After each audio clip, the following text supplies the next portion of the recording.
This is Jamie Drummond for Good Food Revolution, and I am joined today all the way from the Jura, none other than Clementine Baud, who is joining us from Domaine Baud in Château Chalon, right? Yes, right. Superb. How are you today? You're feeling a little bit poorly, I believe. Yes, I'm not very lucky. I just got sick because of the COVID, so I'm stuck at home right now. Right. And how is it making you feel? I'm feeling good. What is annoying me is the fact that I can't go to work and I have a lot of things that needs to be done, but I'm all good. Now, you're mentioning that you've lost your sense of smell and taste. This must be a worrying thing for a winemaker. That is very worrying because Yes. we need all the time to taste the wine and not. The latest we had something to do was last week because we wanted to blend the different cuvées of Savagnin to create the vin jaune, Savagnin, and another blend of Savagnin and Chardonnay. My brother has had the COVID 2 weeks ago, so he can't smell anything, and now it's my turn. So has he recovered? Can he smell again? He has recovered, but he can't smell. All right. Well, let's hope that comes back. It can take 2 months to get back the smell and the taste. Well, we wish you all the best in your recovery. But in the meanwhile, let's have a little chat about what you get up to at Domaine Baud. You're a 9th generation winemaker, along with your brother is Bastien, right? Absolutely. We took over the winery 6 years ago when my father retired, and now we are the 9th generation on the winery. And you have vineyards in 3 different appellations throughout Jura, right? Mm-hmm. At the estate, we have 25 hectares of vines, and all the vines are planted under 3 different appellations. The first and the biggest one is Côte du Jura. Then we have 3 hectares under the Château Chalon appellation and 3 hectares under the Étoile appellation. Would you mind introducing our viewership to the differences between those 3 different appellations? The differences come from the terroir mainly, thanks to the situation of these plots. We can have very different expression in the wine according to how it is produced and how it is aged. But Château Chalon will be considered as being Grand Cru for vin jaune, and this appellation is dedicated for vin jaune only. After we have the Étoile appellation, and in this area we'll get a lot of minerality and freshness in the wine, and the rest Côte du Jura have more, the wines from here, they have more roundness, they're a bit more silky. I can remember when I was learning about wines, hearing about l'Étoile and the fact that one would find very, very small fossils in the soil there. And I always thought that was just a myth. I didn't believe it until I actually visited the vineyards. And it was absolutely fantastic to find those tiny, tiny little fossils, star-shaped tubular fossils of small, I guess they would be like marine creatures at one point in the past. Absolutely, they are called pentacrinites in French. Okay. So it's not a myth because you can find them when you walk through the vineyard. And the Étoile, the name also comes from the situation of different villages, because if you look far from upstairs, I don't know, you can notice that this village and the village next to this one, they have the shape of a star. So you can find some fossil inside, but also the shape of the star when you look up at the villages. I wasn't aware of that. You learn something new every day. Fantastic. Now, you also play around with 5 different grape varieties, don't you? Yes, indeed.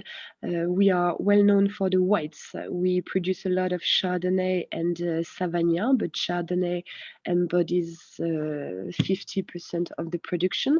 And after that, we have some reds that are local grapes you can find only in this region, Pulsar and Trousseau. And the third one is Pinot Noir. It's a bit more classic, even though Pinot Noir has been in our vineyard since the 14th century. And do you have a favorite of those grapes to make wine with?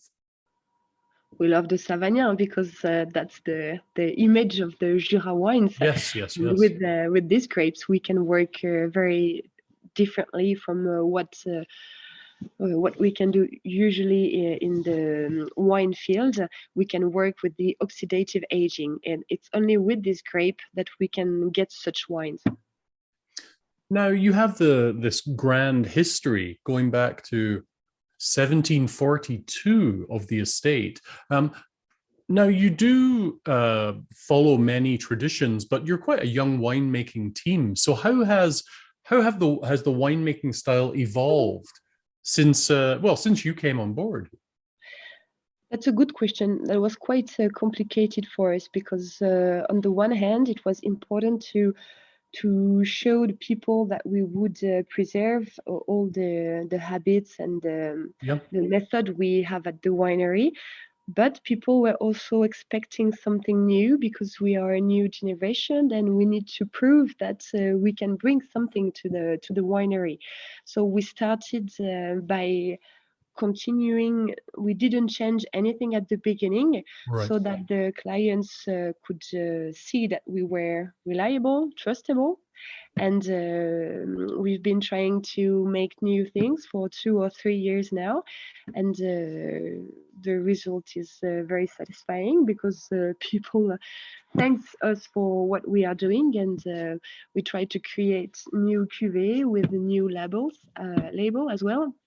And there are some people that are looking for this creation, but you also have people that likes what is common and what they can find Yes. forever. Now, when you say new things, what kind of new things have you been doing? For example, we created a new cuvée last year, which is called Jurassic Art. So it's a blend of new idea with the old process, with the inheritance we got from our parents. We decided to use the oldest barrel we have at the winery that have had Savagnin in it for more than 100 years. But we decided to put a Chardonnay, so a new method using the old goods we have at the winery to create a new product. And to do so, we also created a new label, and we worked with an artist who did it for us. And this person works with all the drawing you can find in the cave. You know, the prehistoric people, they used to draw things in the cave. So he is doing new things with this old bases, and that was the idea of this cuvée at the winery. Excellent. Now, which wines of yours do we have in the market right now in Ontario? In Ontario, you can find, first of all, the Crémant du Jura, 100% Chardonnay. We've been working with Nicolas Pierce for a very long time because he started working with my father a long time ago. Right. And you can also find in private imports, Cuvée Flore, some of the Chardonnay, and even the reds we produce because Nicolas import them for restaurants. Yes, yeah. I've always been a big fan. I've been a big fan of all of your wines, but in particular, I love your reds. I've always been Jura reds have a very fond spot in my heart. There's something about the weight and the texture of them that just sets me on fire. Absolutely love them. Thank you. Well, thank you very much for joining us at Good Food Revolution today. And we do hope that you get well soon. And we look forward at some point in the not too distant future hosting you here in Ontario once again. I will come very soon, Jamie. Excellent. I just registered to the I4C program. Oh, yes. An absolutely amazing symposium. Great symposium. I will look forward to seeing you then. But thank you very much for joining us at Good Food Revolution, and get well soon. Thank you, Jamie. See you soon. Bye-bye. Thank you. Bye.